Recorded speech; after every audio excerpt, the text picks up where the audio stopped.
ayan, luto na naman ulit guys ang ating ulam for today. Ginataang munggo with dalangka na may hipon. So, ayan. Masarap to siya guys. Try nyo rin magluto.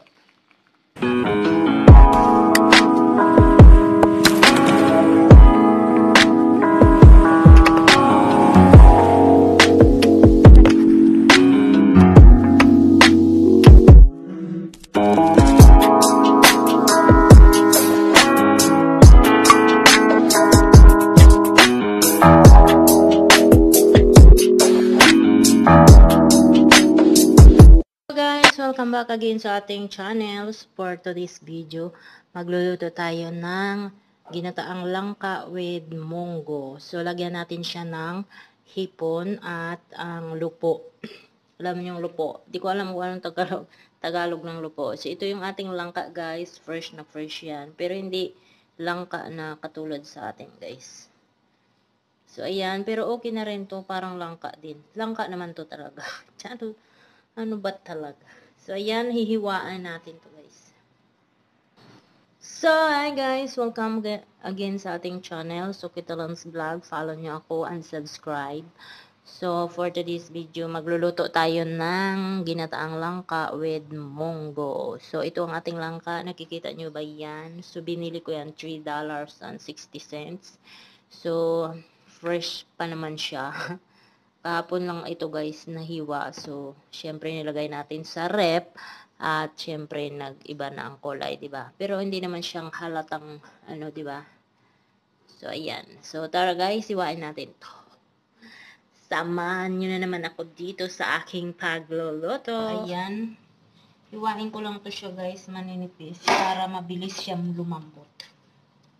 Kasi yung panghiwa nito guys, pang nilaga to or pang lauya. Anong lauya sa Tagalog? Itong masarap guys pag sa probinsya ka. Ganito ang mga ulam. Masarap. Gulay.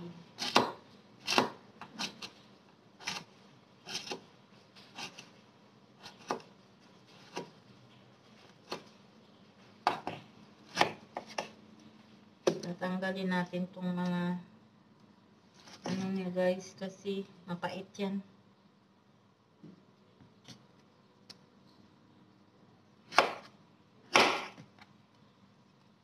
So, ang isang balot nito guys, 180. So, dalawang balot ang binili ko.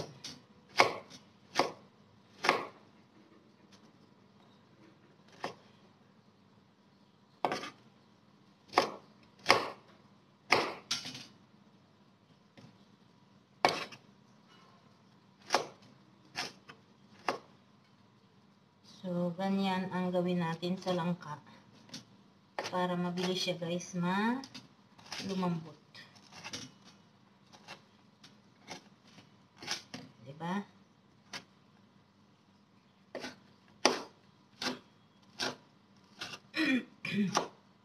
Alam nyo, nakita ko lang tong recipe na to guys sa Facebook.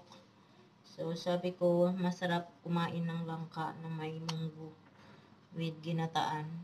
Magluluto tayo. Kaya ito ang naisipan ko.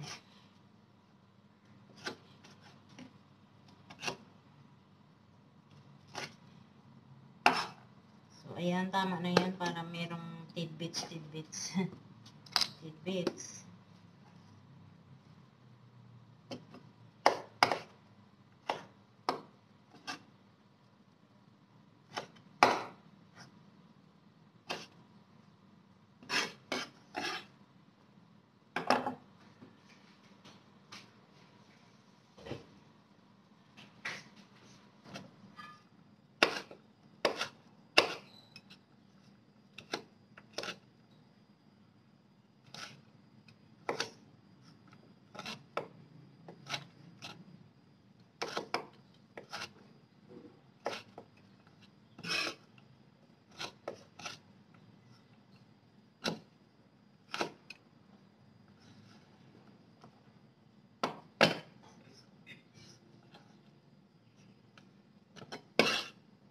So, ito na guys, lahat yung aking, 4 na piraso to na hiwa ng langka. Kasi medyo marami na, 'di ba?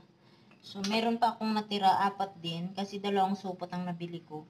So, dagdagan natin guys ng konti, ng 1 piraso para ang natira na yan, gulayin ko. Hindi ko sure kung anong gulay, anong isasaw ko dyan sa langka.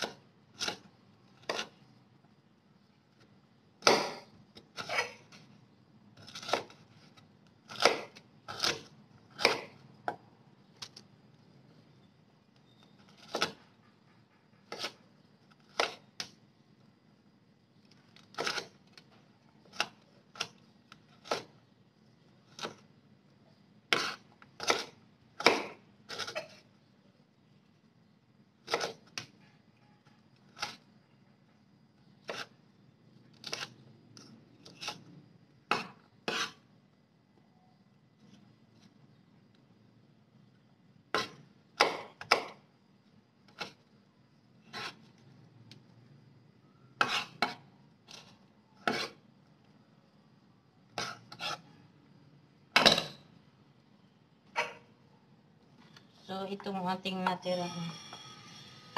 Iwain ko na lang to guys. Ilagay ko na lang to siguro sa pork bone. Susunod na araw. Guys, na medyo natuyo na siya. So, pwede na natin ilagay itong ating munggo.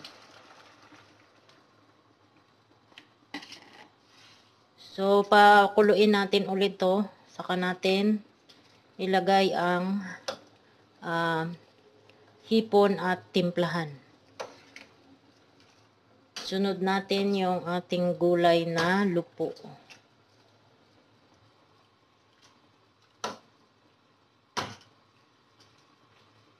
So, pakukuluin lang natin konti.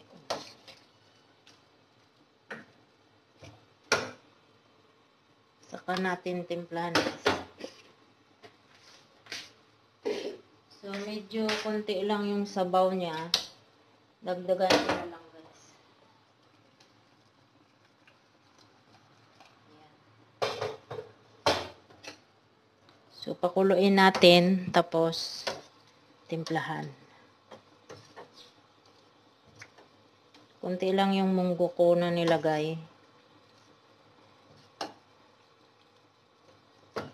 Kasi binawasan ko. Ginawa kong soup. Grain bean soup ang ginawa ko guys. Pinakain ko sa amo ko. Kaya konti na lang yung natirang munggo. Okay lang yan. Maraming namang langka. Ayan, ang sarap yarn. Tapos dyan ko lang guys, ilagay muna. Mamaya ko na siya isalin. Kasi marami to siya eh.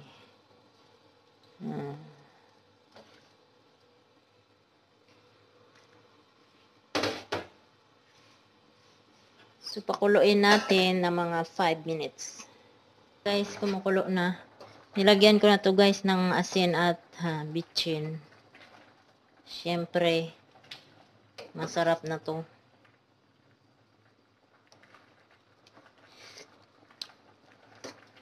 So, pwede na natin ilagay ang ating hipon. Isa. Dua.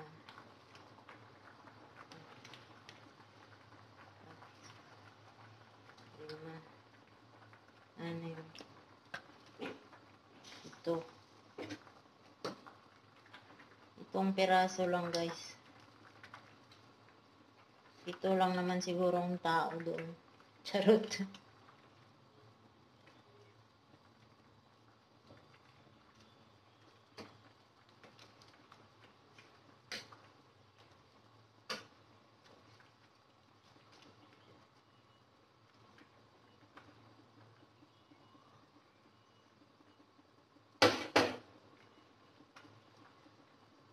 Ubos ko na lang kaya ito.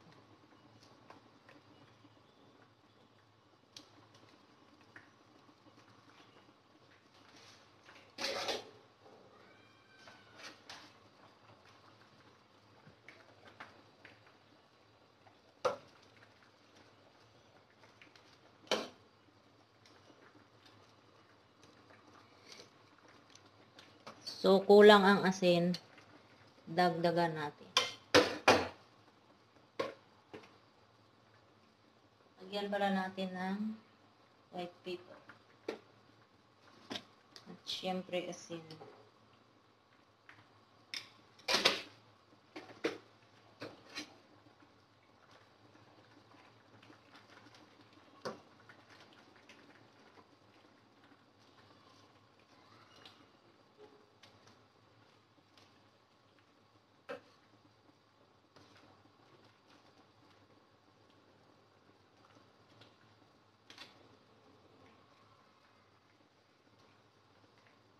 So, lagyan na natin ng gata.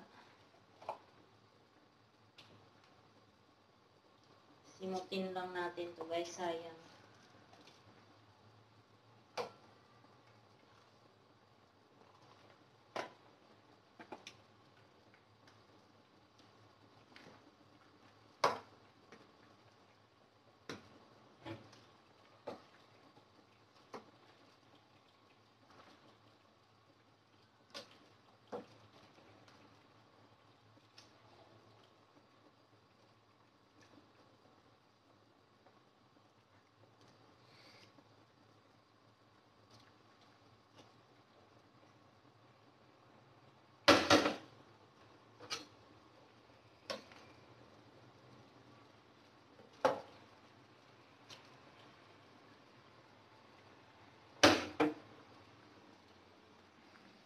So guys, ito na yung ating ginataang langka with munggo.